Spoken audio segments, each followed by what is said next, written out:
সকল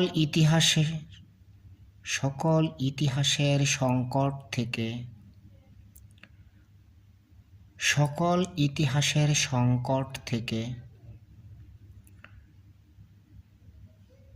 দরদীরা তাদের দরদ অনুতপ্ত করে।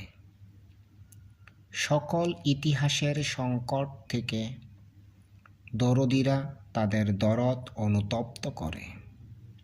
তারপর যা বিবেকের কাছে, বিচারকের কাছে ন্যায়সঙ্গত, কখনো অন্যায় সংহত, যা কিছু সংঘাত আমাদের দিয়ে, দেশের জনবল দিয়ে, যে বা যারাই সৃষ্টি করুক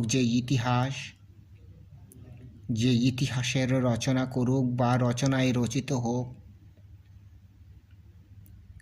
আমি বাংলাদেশ কিং আশরাফুল ইসলাম সৈকত বৃহত্তম DBA জনমত জরিপ থেকে যে রিপোর্ট তুলে এনেছি তা দেশের মানুষের মঙ্গলের জন্য, দেশের উন্নয়নের জন্য।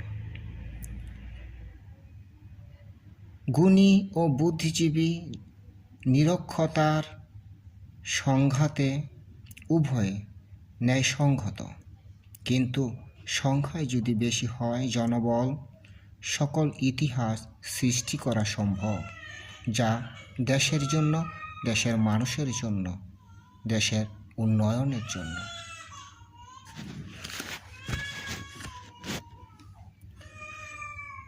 জনগণ বাংলাদেশ রাষ্ট্রের মূল পুঁজি এবং মূল চালিকা শক্তি। জনগণ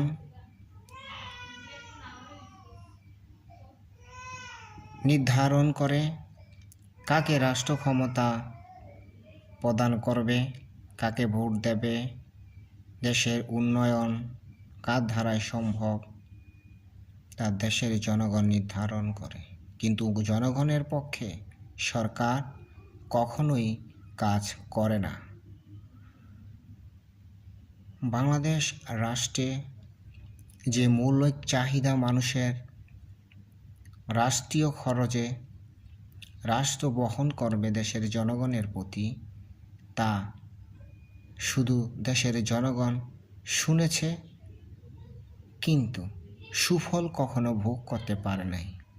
রাষ্ট্রের মৌলিক চাহিদা যতটুকু দেশের জনগণের জন্য বাজেয়াপ্ত আছে বা আইনগতভাবে সংবিধানে আছে,